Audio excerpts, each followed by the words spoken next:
आज की चर्चा में स्वागत है। हम दिल्ली सल्तनत की बिल्कुल शुरुआती कहानी, उसकी जड़ें और पहले दो खास राजवंशों मतलब गुलाम और खिलजी वंश, इनकी परतों को खोलेंगे आज। हाँ, बिल्कुल। देखेंगे कि कैसे बाहरी ताकतों के आने से इसकी जमीन तैयार हुई, कैसे गुलाम कहे जाने वाले शासकों ने दिल्ली में अपनी पकड़ मजबूत की, सही। और फिर खिलजियों ने कैसे इस सल्तनत को एक एक नई ही दिशा दे दी। ये कहानी हमें ले जाएगी करीब 11वीं सदी के आखिर से मान लीजिए 14वीं सदी की शुरुआत तक। जी। तो चलिए इस दिलचस्प इतिहास को समझना शुरू करते हैं। पहले बात करते हैं उन घटनाओं की जिन्होंने दिल्ली सल्तनत के बनने का एक तरह से माहौल तैयार किया। बिल्कुल। इसकी शुरुआत होती है बाहरी आक्रमणों से। पहला बड़ा नाम महमूद गजनवी का है। उसका समय था 998 से 1030 ईस्वी। अच्छा। उसे पहला महत्वपूर्ण तुर्क हमलावर माना जाता है। हाँ, 17 हमले हैं ना, मैंने पढ़ा है। ये संख्या ही अपने आप में चौंकाने वाली है। लेकिन क्या उसका इरादा यहीं बसने का था, मतलब शासन करने का? नहीं, यही अहम बात है। गजनवी का जो मुख्य उद्देश्य था वो भारत में शासन करना नहीं था, अच्छा। बल्कि यहाँ की दौलत लूटकर अपने मध्य एशिया के साम्राज्य को मजबूत करना था। उसका सबसे कह सकते हैं कुख्यात हमला 1025 ईस्वी में सोमनाथ मंदिर पर हुआ। वो उसका 16वां अभियान था। हाँ, सोमनाथ वाला तो बहुत चर्चित है। बहुत। और इस एक घटना ने शायद उत्तर भारत में तुर्क आक्रमणकारियों की जो छवि थी उसे लंबे समय तक प्रभावित किया होगा। मतलब एक ऐसी ताकत जो सिर्फ धन के लिए आती है। लेकिन उसके दरबार में विद्वान भी थे ना, जैसे अल बेरूनी। हाँ, ये एक दूसरा पहलू है। गजनवी के दरबार में फिरदौसी जैसे कवि थे जिन्होंने शाहनामा लिखा, जी। और अल बेरूनी जैसा विद्वान जिसने भारत आकर तहकीके हिंद या किताब अल हिंद लिखी, जो उस समय के भारत को समझने के लिए मतलब एक बेशकीमती दस्तावेज है। उसके दरबार की भाषा तुर्की और फारसी थी। तो गजनवी तो मतलब लूट कर चला गया, फिर वो कौन था जिसने यहाँ स्थायी शासन की नींव डाली? कोई और आया उसके बाद? हाँ, वो था मोहम्मद घोरी, जिसका दौर मोटे तौर पर 1175 से 1206 ईस्वी तक रहा। अच्छा, काफी बाद में, मतलब 150 साल बाद। हाँ, गजनवी के करीब 150 साल बाद आया, लेकिन इरादे बिल्कुल अलग थे।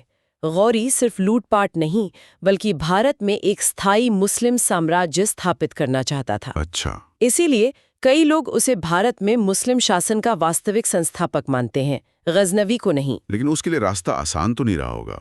सुना है उसे हार का सामना भी करना पड़ा था शुरुआत में। हाँ, बिल्कुल। 1175 में उसने मुल्तान से शुरुआत की, पर 1178 में गुजरात में पाटन के पास उसे सोलंकी रानी नाइकी देवी ने बुरी तरह हराया। ओह। ये दिखाता है कि उस समय भी स्थानीय प्रतिरोध कितना मजबूत था। हाँ, ये बात तो है। लेकिन जो सबसे निर्णायक लड़ाइयाँ हुईं, वो हुईं तराइन के मैदान में। तराइन की लड़ाइयाँ। 1191 में तराइन की पहली लड़ाई। इसमें दिल्ली और अजमेर के शासक पृथ्वीराज चौहान ने गौरी को हरा दिया। मगर गौरी अगले ही साल 1192 में पूरी तैयारी से वापस आया। और तराइन की दूसरी लड़ाई, ये भारतीय इतिहास का एक बहुत बड़ा मोड़ साबित हुई। हाँ। कहा जाता है कि कन्नौज के शासक जयचंद ने इस बार गौरी का साथ दिया और पृथ्वीराज चौहान हार गए। ओह, और फिर उसने जयचंद को भी नहीं छोड़ा जिसने उसकी मदद की थी। राजनीति में ऐसा अक्सर होता है ना। 1194 में चंदावर की युद्ध में गौरी ने जयचंद को भी हरा दिया। यहीं पर पृथ्वीराज चौहान के दरबारी कवि चंद बरवाई का जिक्र आता है। उनकी पृथ्वीराज रासो बहुत प्रसिद्ध है, हालांकि उसकी ऐतिहासिकता पर थोड़े सवाल भी उठते रहे हैं। अच्छा, तो भारत में जो इलाके जीते उनका क्या हुआ? गौरी वापस चला गया था? हाँ, गौरी खुद तो वापस गौर चला गया, लेकिन उसने यहाँ अपने सबसे भरोसेमंद गुलाम सेनापति कुतुबुद्दीन ऐबक को अपना प्रतिनिधि मतलब सूबेदार नियुक्त किया। कुतुबुद्दीन ऐबक, यहीं से गुलाम वंश की शुरुआत हुई फिर? हाँ, बिल्कुल। एक दुखद बात यह भी है कि गौरी के ही एक और सेनापति थे, बख्तियार खिलजी। उन्होंने पूर्व में अभियान करके नालंदा और विक्रमशिला जैसे जो प्राचीन शिक्षा केंद्र थे उनको भारी नुकसान पहुंचाया। हाँ, ये तो बहुत दुखद है। तो गौरी की मौत के बाद उसके गुलाम ने ही दिल्ली में सुल्तानत की नींव रख दी। ये सुनने में थोड़ा अजीब लगता है, गुलाम वंश। हाँ, 1206 में गौरी की मृत्यु हुई और उसके बाद ऐबक ने दिल्ली सल्तनत की स्थापना की।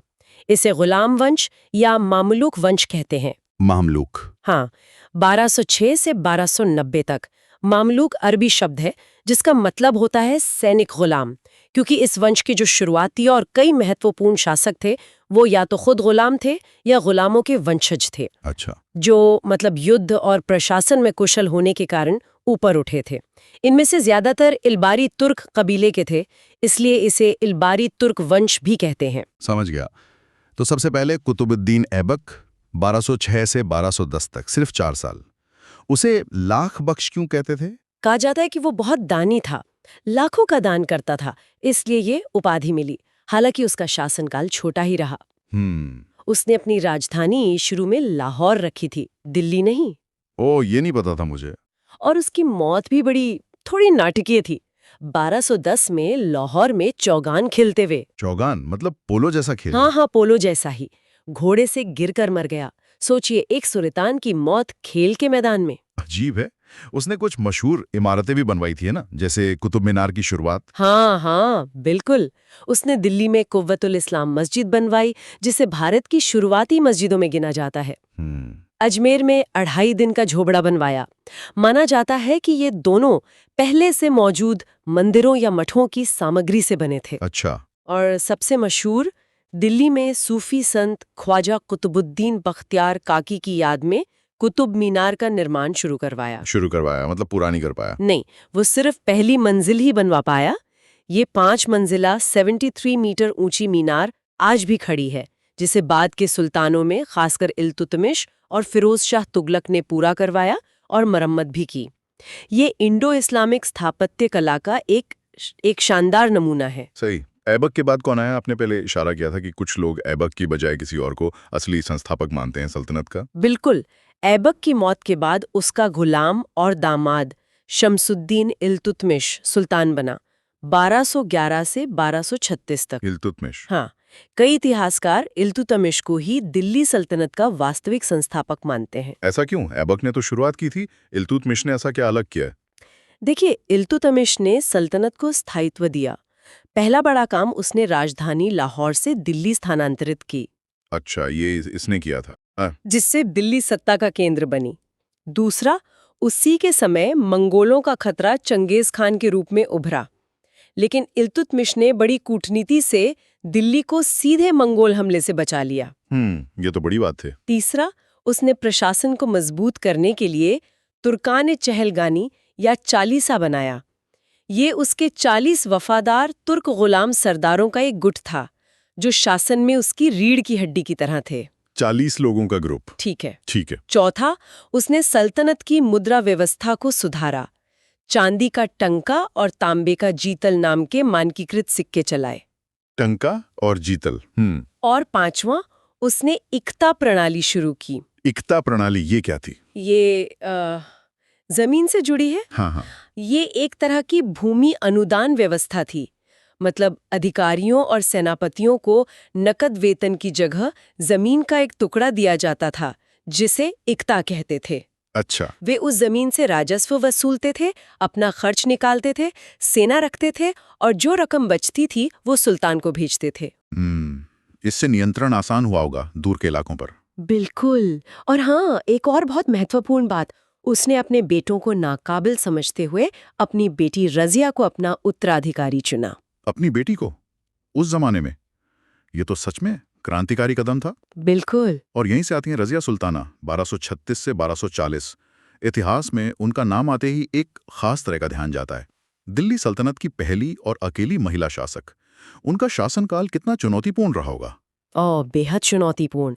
जो तुर्क अमीर थे, सरदार, खासकर वो चालीसा वाले, उन्हें एक महिला का शासन बिल्कुल पसंद नहीं था। रजिया ने मर्दाना लिबास पहनना शुरू किया, खुले दरबार में बैठना शुरू किया। ये बातें उन्हें और नागवार गुजरी। मतलब वो पुरुषों की तरह राज करना चाहती थी। हाँ, और उन्होंने जमालुद्दीन याकूत नाम के एक अफ्रीकी मतलब गैर तुर्क गुलाम को अश्वशाला का प्रधान अमीर आखूर बना दिया, एक ऊंचा पद दे दिया। इससे तुर्क अमीर और भड़क गए। तो विद्रोह तो होना ही था फिर। पक्का हुआ होगा। हाँ, बठिंडा के गवर्नर थे अल्तुनिया, उन्होंने विद्रोह कर दिया।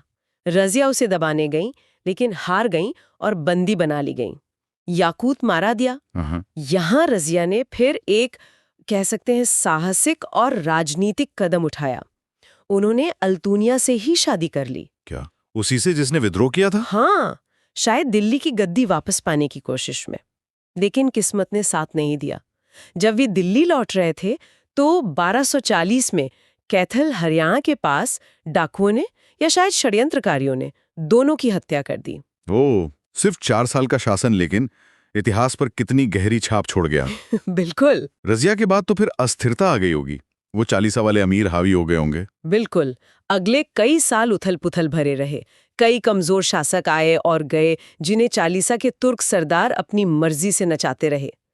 इस दौर का अंत किया गयासुद्दीन बलबन ने, जो 1267 से 1287 तक सुल्तान रहा। बलबन? हाँ, और यहाँ एक दिलचस्प विरोधाभास है। देखिए, बलबन खुद इल्तुतमिश के चालीसा दल का ही सदस्य था। क्या बात है। हाँ, और उसी की मदद से सत्ता के शिखर तक पहुंचा था।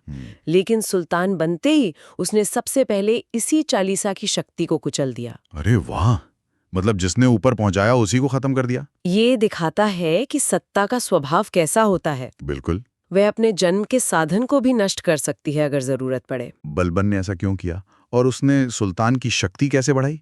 दरबार में कुछ नए नियम वगैरह लागू किए थे शायद? हाँ, बलबन का मानना था कि सुल्तान का पद देवीय है, मतलब ईश्वर की छाया है जमीन पर, और उसकी प्रतिष्ठा सबसे ऊपर होनी चाहिए। अच्छा। उसने दरबार में कठोर अनुशासन लागू किया। ईरानी राज दरबारों की नकल पर सिजदा और पैबोस जैसी प्रथाएं शुरू की। सिजदा और पैबोस, ये क्या था? सिजदा मतलब घुटनों पर बैठकर सुल्तान के आगे सिर झुकाना, और पैबोस मतलब सुल्तान के कदम चूमना। ये सुल्तान की सर्वोच्चता दिखाती थी। बाप रे, काफी ज्यादा लगता है ये टॉक। हाँ, उसने दरबार में हंसी मजाक बंद करवा दिया। ईरानी त्योहार नौरोज मनाना शुरू किया और खुद को ईरान के पौराणिक नायक अफरासियाब का वंशज बताया।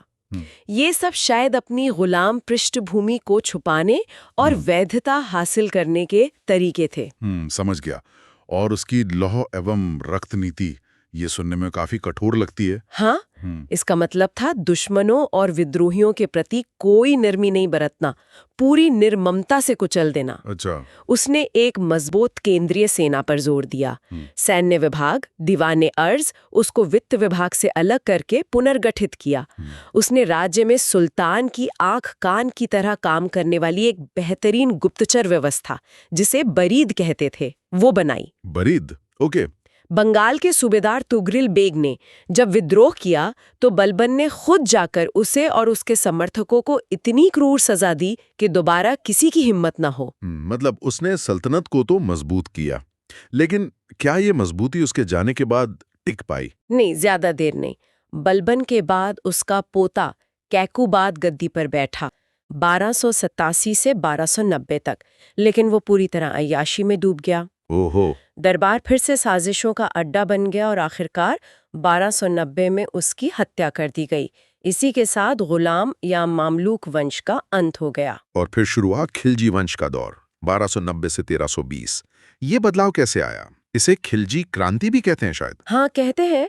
खिलजी मूल रूप से तुर्क ही थे, लेकिन जो दिल्ली के स्थापित इल्बारी तुर्क अमीर थे, वो उन्हें अपने बराबर का नहीं मानते थे। अच्छा, मतलब थोड़ा नीचे देखते थे। हाँ, जब कैकुबाद कमजोर पड़ा तो खिलजी सरदार जलालुद्दीन फिरोज खिलजी ने मौके का फायदा उठाया और सत्ता पर कब्जा कर लिया। जलालुद्दीन 1290 से 1296 तक खिलजी वंश का संस्थापक बना। वो काफी बूढ़ा था और उसने थोड़ी, कह सकते हैं, उदार नीतियां अपनाने की कोशिश की। लेकिन खिलजी वंश का नाम आते ही जलालुद्दीन से ज्यादा उसके भतीजे का नाम याद आता है, अलाउद्दीन खिलजी। उसने कैसे सत्ता हासिल की? कहानी काफी नाटकीय लगती है उसकी। बेहद नाटकीय और क्रूर भी। अलाउद्दीन जलालुद्दीन का भतीजा भी था और दामाद भी। अच्छा।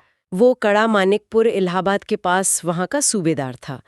उसने दक्षिण में देवगिरी पर सफल हमला करके बहुत सारा धन लूटा था। जब सुल्तान जलालुद्दीन उससे मिलने कड़ा आया तो अलाउद्दीन ने धोखे से 1296 में उसकी हत्या करवा दी और खुद सुल्तान बन बैठा, अपने चाचा और ससुर की हत्या करके। हाँ। अलाउद्दीन खिलजी 1296 से 1316। इसका नाम तो सल्तनत के विस्तार और बड़े सुधारों से जुड़ा है। उसने सिकंदर सानी की उपाधि क्यों ली थी, दूसरा सिकंदर? क्योंकि उसकी महत्वाकांक्षाएं सिकंदर महान जैसी थीं। वो पूरी दुनिया जीतना चाहता था। हालांकि बाद में अपने सलाहकारों के कहने पर उसने ये विचार छोड़ दिया। अच्छा। लेकिन उसने उत्तर भारत में गुजरात 1298, रणथंभौर 1301 और मेवाड़ 1303 जैसे मजबूत राज्यों को जीता।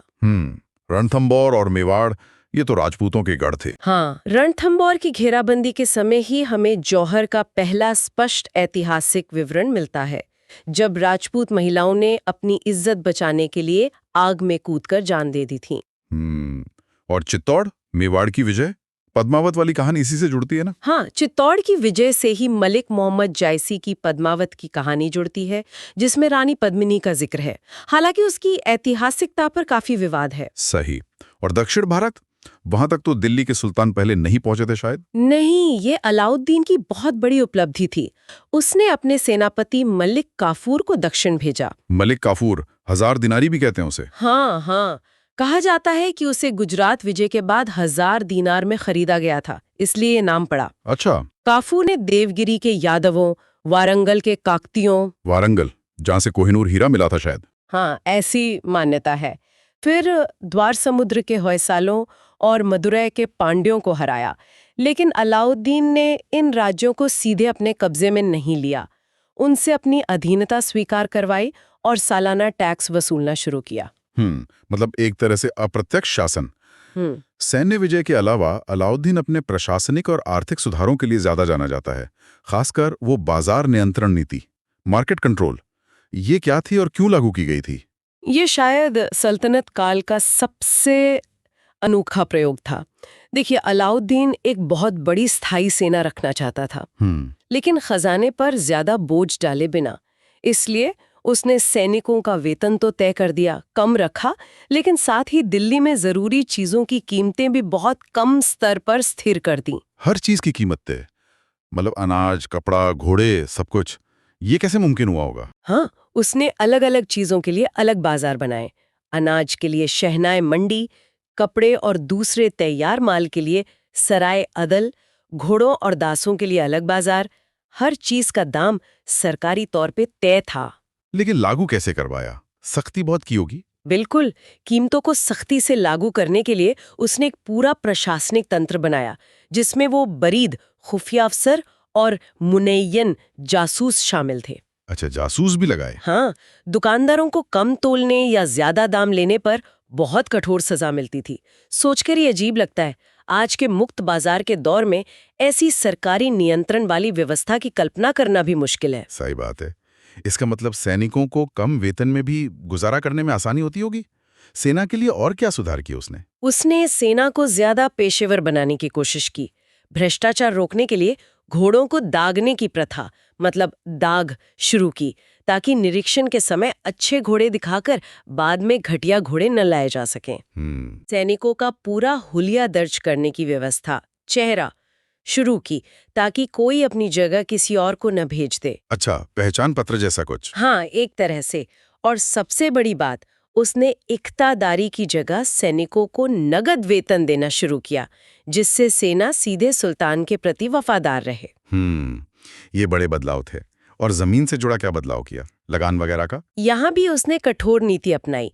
उसने पहली बार जमीन की पैमाइश करवाई, बिस्वा के आधार पर, ताकि उपज का सही अंदाजा लगे। ठीक है। फिर उसने लगान यानी खराज की दर बढ़ाकर सीधे उपज का 50% कर दिया। 50%? आधा? ये तो बहुत ज्यादा है। बहुत ज्यादा था।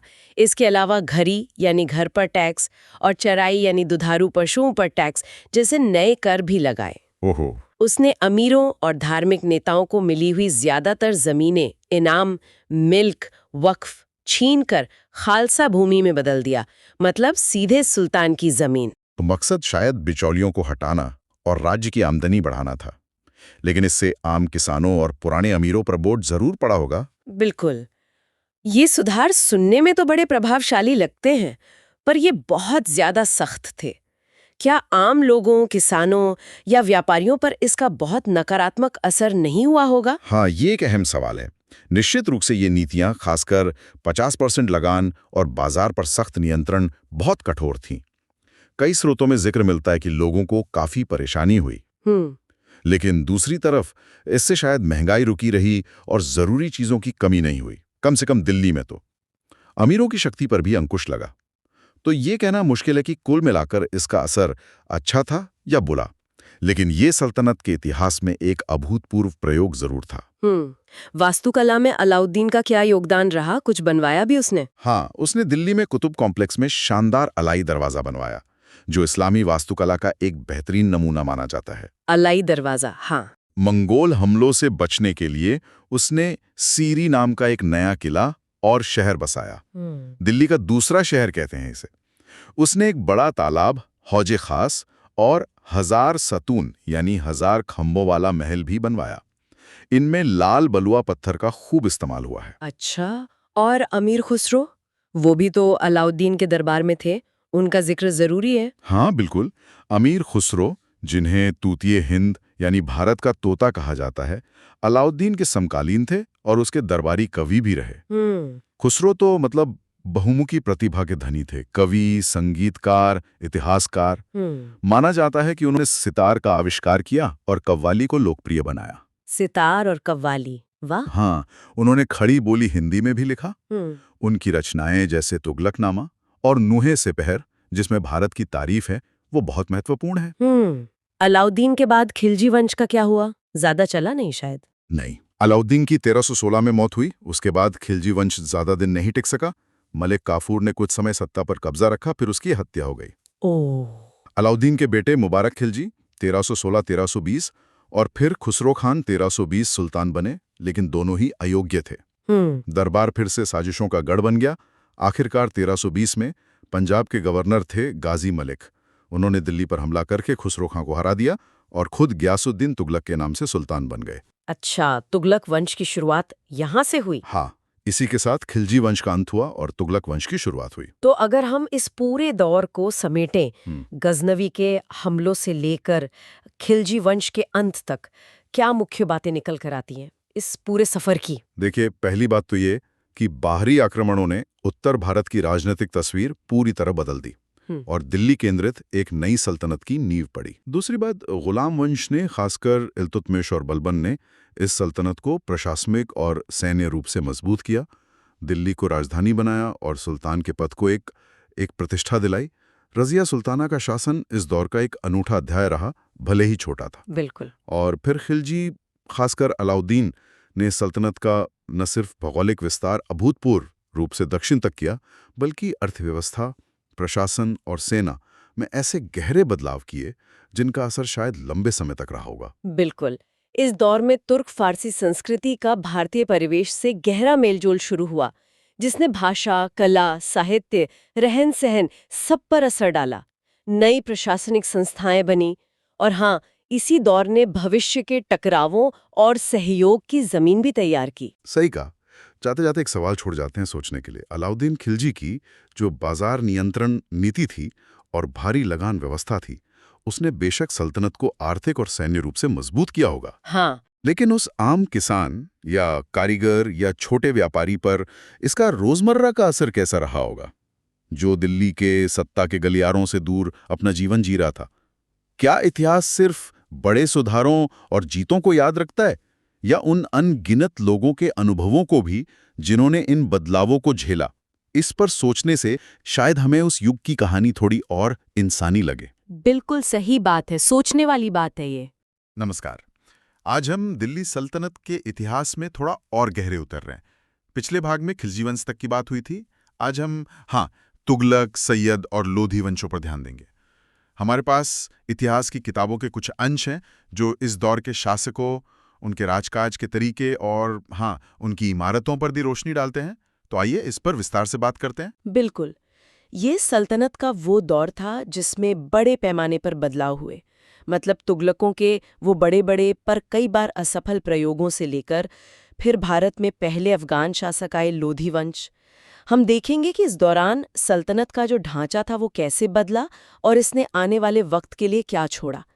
ये वंश जो थे, इन्होंने लगभग 225 साल दिल्ली पर राज किया। खिलजी के बाद और मुगलों के आने से पहले का एक बड़ा जरूरी दौर था। तो आज की हमारी इस गहरी चर्चा का मकसद है इन 3 वंशों के जो खास सुल्तान हुए, उनका प्रशासन कैसा था कौन से नए विभाग बने और हाँ, कौन सी अहम इमारतें उन्होंने बनवाई, ये सब समझना, ताकि पूरी तस्वीर थोड़ी साफ हो जाए। चलिए, तुगलक वंश से शुरू करते हैं फिर। तुगलक वंश की नींव रखी गियासुद्दीन तुगलक ने, गाजी मलिक भी कहते थे इनको। 1320 में सुल्तान बनी ये, और इन्होंने ही दिल्ली के पास तुगलकाबाद किले की नींव डाली थी, वो जो आज भी है, खंडर जैसा। गियासुद्दीन तुगलक के बाद 1325 में उनके बेटे आए मोहम्मद बिन तुगलक, जौना खान भी कहा जाता था इनको। ये सल्तनत के सबसे पढ़े लिखे सुल्तानों में से एक थे। मतलब ज्ञान विज्ञान में काफी रुचि थी, लेकिन उतने ही विवादास्पद भी माने जाते हैं। इन्हीं के शासनकाल मतलब 1325 से 51 एडी के बीच मोरक्को के वो मशहूर यात्री थे ना, इब्न बतूता, वो भारत आए थे और उन्होंने अपनी किताब रहला में उस वक्त के भारत के बारे में काफी कुछ लिखा है। वो एक बहुत अहम सोर्स है इस दौर को समझने का। मोहम्मद बिन तुगलक की कुछ योजनाएं तो बहुत मशहूर हैं, लेकिन ज्यादातर नाकाम रहीं। जैसे वो राजधानी को दिल्ली से देवगिरी ले जाना, दौलताबाद नाम रखा था जिसका। हाँ, दौलताबाद। लेकिन वो प्रशासनिक और प्रैक्टिकल दिक्कतों की वजह से फेल हो गई। राजधानी वापस लानी पड़ी दिल्ली। शायद सोचा होगा कि दक्षिण भारत पर कंट्रोल बेहतर हो जाएगा, पर तरीका शायद ठीक नहीं था। एकदम सही कहा। और फिर वो उनकी टोकन करेंसी वाली योजना, चांदी की कमी थी तो उन्होंने चांदी के टंका के बराबर कांसे के सिक्के चला दिए। आइडिया तो अच्छा था वैसे। हाँ, आइडिया तो मॉडर्न था, लेकिन सरकार नकली सिक्के बनने से रोक नहीं पाई और नतीजा ये हुआ कि पूरी अर्थव्यवस्था ही गड़बड़ा गई। योजना वापस लेनी पड़ी।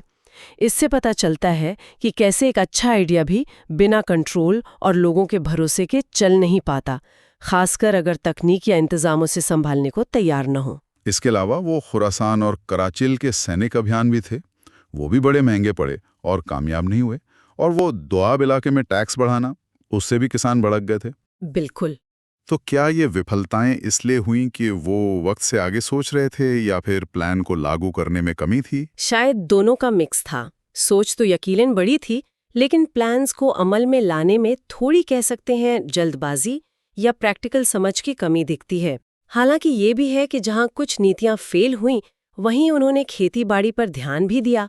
दीवाने अमीर कोही नाम से एक अलग एग्रीकल्चर डिपार्टमेंट बनाया। हाँ, कृषि विभाग। उसका काम था खेती लायक जमीन बढ़ाना, फसलें बेहतर करना और किसानों को मुश्किल वक्त में मदद के लिए सोनधज्र या तकावी नाम के लोन भी दिए।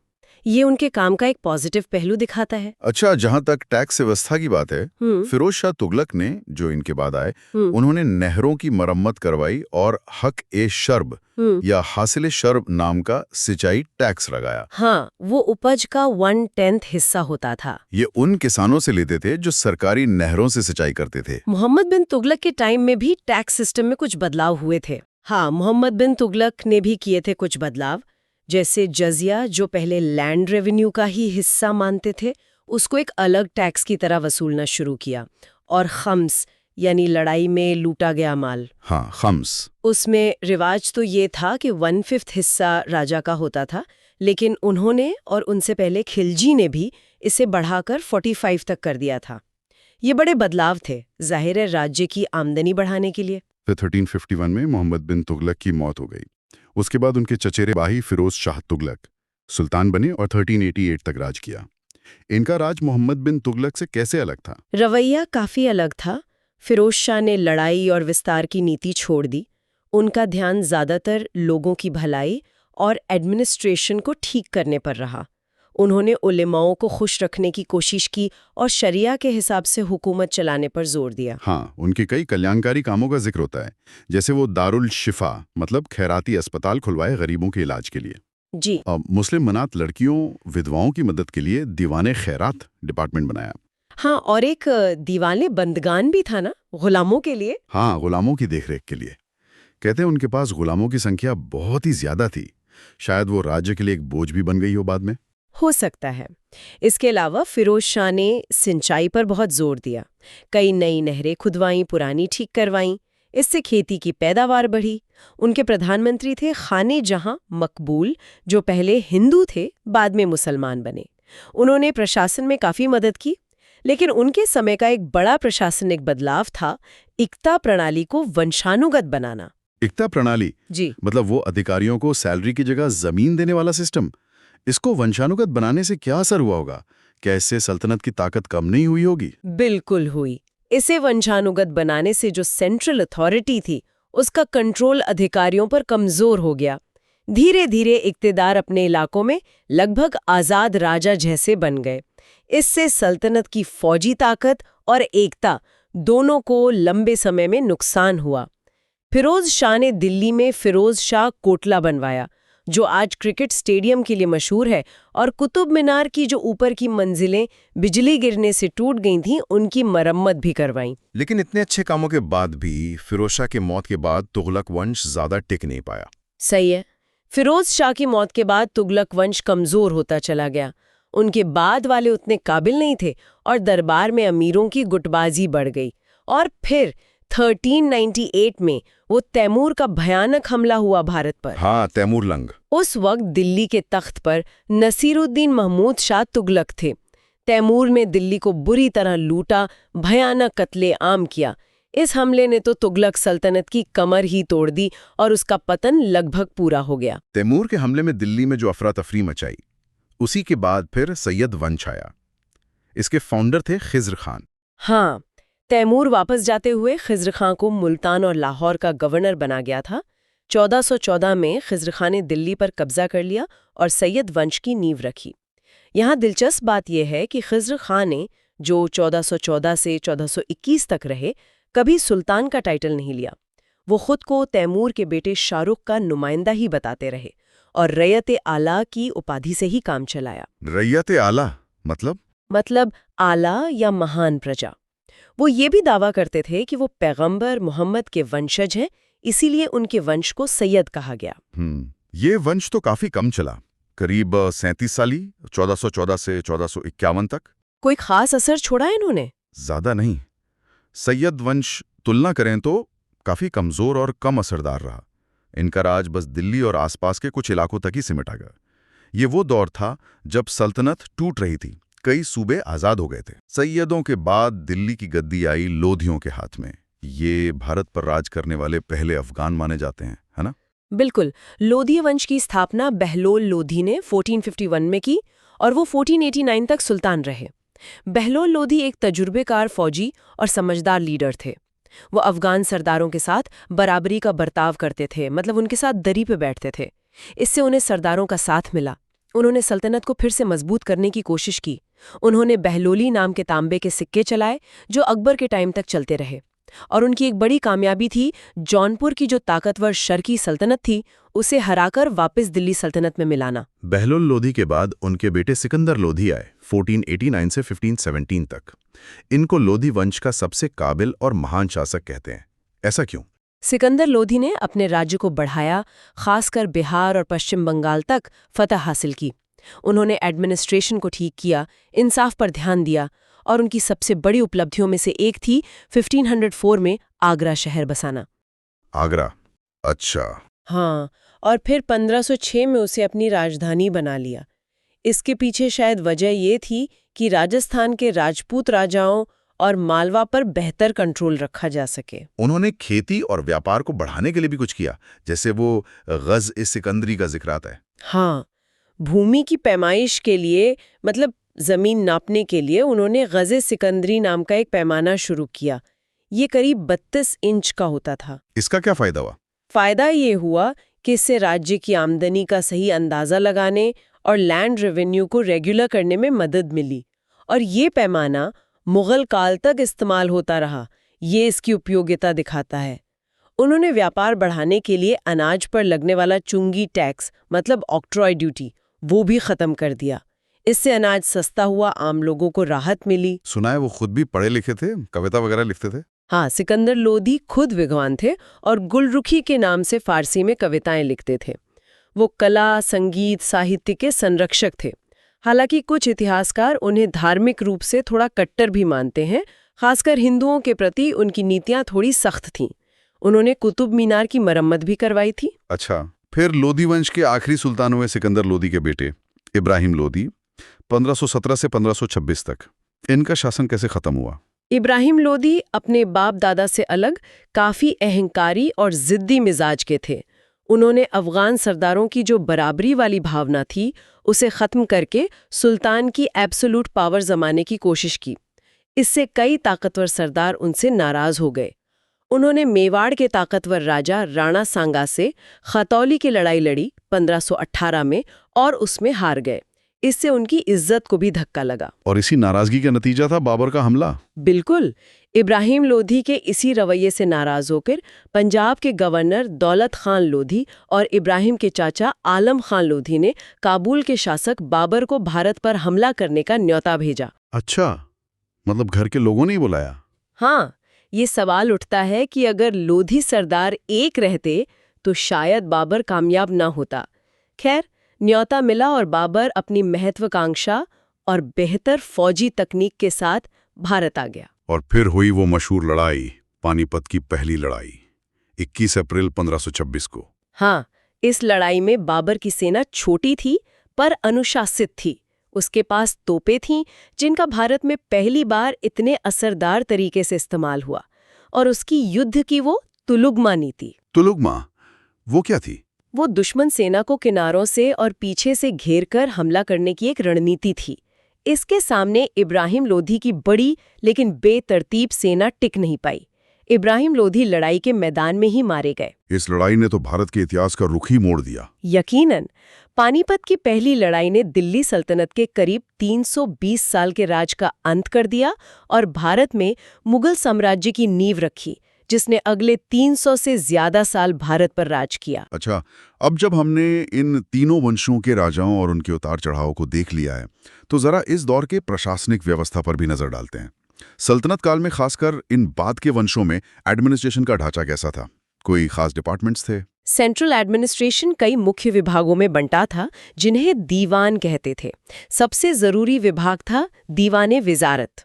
इसका हेड वजीर होता था। ये फाइनेंस और रेवेन्यू डिपार्टमेंट था, लेकिन वजीर का रोल एक तरह से प्रधानमंत्री जैसा था।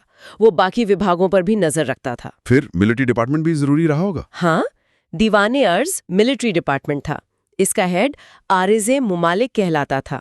इसका काम था सैनिकों की भर्ती करना, उनका हुलिया रिकॉर्ड करना, घोड़ों को दागना मतलब निशान लगाना। हाँ, ताकि उन्हें बदला ना जा सके, और सेना का इंस्पेक्शन करना।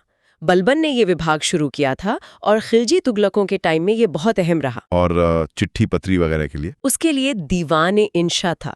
ये शाही खतो किताबत देखता था। इसका हेड दबीर खास कहलाता था। सुल्तान के फरमान, दूसरे राज्यों से बातचीत, सब इसी डिपार्टमेंट से होता था। फिर एक था दीवाने रिसालत। इसके काम को लेकर इतिहासकारों में थोड़ी अलग अलग राय है। कुछ इसे धार्मिक मामलों और अपील का विभाग मानते हैं, कुछ विदेश मामलों से जुड़ा हुआ। इनके अलावा कुछ स्पेशल जरूरतें पूरी करने के लिए भी विभाग बने थे, जिनका हमने पहले जिक्र किया था ना? जी हाँ, जैसे अलाउद्दीन खिलजी ने बकाया रेवेन्यू वसूलने के लिए दीवाने मुस्तखराज बनाया था। मोहम्मद बिन तुगलक ने खेती के लिए दीवाने कोही बनाया, और फिरोज शाह तुगलक ने तो कई नए शुरू किए। दीवाने बंदगान गुलामों के लिए, दीवाने खैरात दान पुण्य और मदद के लिए, और दीवाने इश्तियाक पेंशन डिपार्टमेंट था। ये सब सल्तनत की सोशियो इकोनॉमिक पॉलिसीज को दिखाते हैं। हमने एकता प्रणाली की बात की थी, जिसे फिरोज शाह ने वंशानुगत कर दिया था। ये सिस्टम काम कैसे करता था असल में? एकता असल में एक एडमिनिस्ट्रेटिव और रेवेन्यू ग्रांट था। सुल्तान अपने फौजी या सिविल अफसरों को कैश सैलरी की जगह किसी इलाके से रेवेन्यू वसूलने का अधिकार दे देते थे। अच्छा। इक्ता पाने वाला अफसर इक्तेदार या मुक्ति या वली कहलाता था। उसे अपने इलाके से तय रेवेन्यू वसूलना होता था। उसमें से अपनी तनख्वाह और अपने नीचे के सैनिकों के रख रखाव का खर्च निकालकर जो रकम बचती थी उसे फवाजिल कहते थे। वो उसे सेंट्रल खजाने में जमा करनी होती थी। तो वो जमीन का मालिक नहीं होता था? नहीं, मालिक नहीं होता था। उसे उस इलाके में लॉ एंड ऑर्डर भी बनाए रखना होता था, पर जमीन उसकी नहीं थी। और टैक्स सिस्टम कैसा था इस दौर में? मेन टैक्स कौन से थे? सल्तनत काल में मुख्य तौर पर 4 इस्लामी टैक्स माने जाते थे। ज़कात, ये सिर्फ अमीर मुसलमानों से लिया जाता था। उनकी संपत्ति पर एक धार्मिक टैक्स था, करीब 2.5%। ठीक है। खराज, ये गैर मुसलमानों से लिया जाने वाला लैंड रेवेन्यू था। इसकी दरें अलग अलग टाइम पर बदलती रहीं। जजिया ये गैर मुसलमानों पर लगने वाला एक तरह का पर्सनल टैक्स था जो उनकी जान माल की हिफाजत के बदले लिया जाता था, ऐसा कहा जाता था। औरतें, बच्चे, बूढ़े, अपाहिज और ब्राह्मण शुरू में इससे बाहर थे। लेकिन फिरोज शाह तुगलक ने ब्राह्मणों पे भी लगा दिया था ना? हाँ, फिरोज शाह ने ब्राह्मणों पे भी जजिया लगा दिया था। और चौथा टैक्स खम्स था? हाँ, खम्स यानी लड़ाई में लूटी गई दौलत का हिस्सा। शरिया के हिसाब से तो इसका 45 हिस्सा सैनिकों में बंटना चाहिए और 1/5 सुल्तान को। लेकिन अलाउद्दीन खिलजी और मोहम्मद बिन तुगलक जैसे सुल्तानों ने इसे उल्टा कर दिया था, 45 खुद लेना शुरू कर दिया। फिर फिरोज शाह ने दावा किया कि उन्होंने इसे वापस 1/5 कर दिया है, पर असल में शायद सुल्तान ज्यादा ही लेते रहे। और फिरोज शाह ने वो नया टैक्स हक के शब, सिंचाई टैक्स भी लगाया था, जैसा हमने पहले बात की। लेकिन लैंड रेवेन्यू यानी खराज वो हमेशा राज्य की आमदनी का सबसे बड़ा जरिया बना रहा। चलिए अब आखिर में बात करते हैं आर्किटेक्चर की। तुगलक, सैयद और लोधी काल में इमारतें कैसी बनी? कोई खास स्टाइल डेवलप हुआ? इस दौर में इंडो इस्लामिक आर्किटेक्चर का विकास तो जारी रहा, लेकिन उसमें कुछ बदलाव और खासियतें दिखती हैं। तुगलक आर्किटेक्चर की खास पहचान है उसकी सादगी, मजबूती और वो ढलवां दीवारें। ढलवां दीवारें मतलब दीवारें जो ऊपर की तरफ थोड़ी अंदर को झुकी हुई होती हैं। इससे इमारत मजबूत लगती है और भव्य भी। इसमें सजावट कम होती थी, विशालता पर जोर ज्यादा था। लाल बलवा पत्थर के साथ साथ लोकल स्लेटी रंग के पत्थरों का भी काफी इस्तेमाल हुआ। तुगलक काल की कुछ खास इमारतें कौन सी है? गयासुद्दीन तुगलक का मकबरा जो तुगलकाबाद किले के पास एक आर्टिफिशियल झील के बीच बना है, वो अपनी ढलवां दीवारों, संगमरमर के गुंबद और किले जैसी मजबूती के लिए जाना जाता है। खुद तुगलकाबाद का वो बड़ा सा किला जो अब खंडर है, अपनी दमदार दीवारों के लिए मशहूर है। इसके अलावा फिरोज शाह तुगलक ने दिल्ली में वो फिरोज शाह कोटला कॉम्प्लेक्स बनवाया। उसमें महल, मस्जिदें, मदरसे थे और अशोक का एक पिलर भी लाकर लगवाया था। ये उनकी इतिहास में रुचि दिखाता है। तुगलकों के बाद सैयद और लोधी काल में आर्किटेक्चर कैसा रहा? क्या पैसे की कमी का असर देखा? बिल्कुल। सैयद और लोधी काल में सल्तनत की सियासी ताकत और आर्थिक साधन पहले जैसे नहीं रहे थे। इसका असर आर्किटेक्चर पर साफ दिखता है। इस दौर में बड़ी बड़ी मस्जिदें या किले कम बने, मकबरों का निर्माण ज्यादा हुआ। दिल्ली का लोधी गार्डन इस काल के कई अच्छे मकबरों का घर है, जैसे मोहम्मद शाह सैयद का मकबरा, सिकंदर लोधी का मकबरा। इन मकबरों की कोई खास बात थी? हाँ, एक खास बात जो दिखती है वो है उनका प्लान। जो सुल्तान थे, उनके मकबरे आमतौर पर अष्टकोणीय यानी 8 कोनों वाले प्लान पर बनते थे, जैसे सिकंदर लोधी का मकबरा। अच्छा, ऑक्टागोनल। हाँ, ऑक्टागोनल।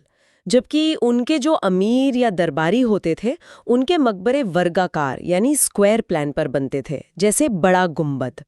अष्टकोणीय मकबरों के चारों ओर अक्सर एक बरामदा भी होता था जो उन्हें और शानदार बनाता था। सिकंदर लोधी के टाइम बनी मोट की मस्जिद का भी जिक्र आता है काफी।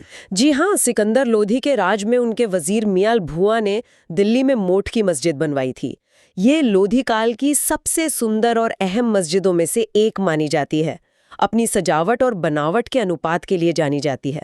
और ये भी याद रखना जरूरी है कि फिरोज शाह तुगलक और सिकंदर लोधी दोनों ने कुतुब मीनार की मरम्मत करवाई थी। इससे पता चलता है कि वो पुरानी अहम इमारतों को बचाने का भी ध्यान रखते थे। लोधी काल के आर्किटेक्चर में एक और चीज विकसित हुई, डबल डोम यानी दोहरा गुंबद। दोहरा गुंबद, हाँ, जैसे सिकंदर लोधी की मकबरे में दिखता है। इसमें गुंबद की अंदरूनी और बाहरी परत के बीच खाली जगह होती है। इससे अंदर से छत ज्यादा नीची नहीं लगती और बाहर से गुंबद ऊंचा और भव्य दिखता है। ये तकनीक बाद में मुगलों ने भी खूब इस्तेमाल की। तो ये थी दिल्ली सल्तनत के आखिरी दौर यानी तुगलक, सैयद और लोधी वंशों की कहानी। हमने देखा कैसे तुगलकों ने बड़े बड़े एक्सपेरिमेंट किए, सल्तनत को फैलाया, लेकिन अंदरूनी कमजोरियों और बाहरी हमलों से उनका पतन हुआ। कैसे सैयदों का राज छोटा और कमजोर रहा, और फिर कैसे भारत के पहले अफगान शासकों लोधियों ने सल्तनत को संभालने की कोशिश की, पर आपसी झगड़ों और बाबर के हमले ने उनका अंत कर दिया। बिल्कुल। और हमने ये भी समझा कि इस लंबे दौर में एडमिनिस्ट्रेशन का ढांचा कैसे बदला, फाइनेंस, आर्मी, एग्रीकल्चर और लोगों की भलाई के लिए नए विभाग कैसे बने और कैसे काम करते थे। टैक्स सिस्टम में क्या बदलाव आए और इक्ता जैसे सिस्टम ने राजकाज और फौज पर क्या असर डाला। साथ ही आर्किटेक्चर में भी तुगलकों की वो मजबूत सादगी से लेकर लोधियों के खूबसूरत मकबरों तक एक खास स्टाइल बना जिसने आगे की इंडियन आर्किटेक्चर को भी प्रभावित किया। ये सब वो बुनियाद थी जिस पर आगे चलकर ताकतवर मुगल साम्राज्य खड़ा हुआ। आज की इस गहरी चर्चा के बाद एक सवाल सोचने के लिए यहाँ छोड़ जाते हैं। सल्तनत के इस बाद के दौर में जो प्रशासनिक संस्थाएं बनी, फौजी तरीके, टैक्स सिस्टम और आर्किटेक्चर का स्टाइल बना, उनमें से कौन सी बातें मुगल शासन के लिए सबसे अहम साबित हुईं और मुगलों ने उन्हें किस तरह अपनाया या बदला? इस पर सोचिएगा जरूर। अगली बार फिर मिलेंगे एक नई दिलचस्प चर्चा के साथ।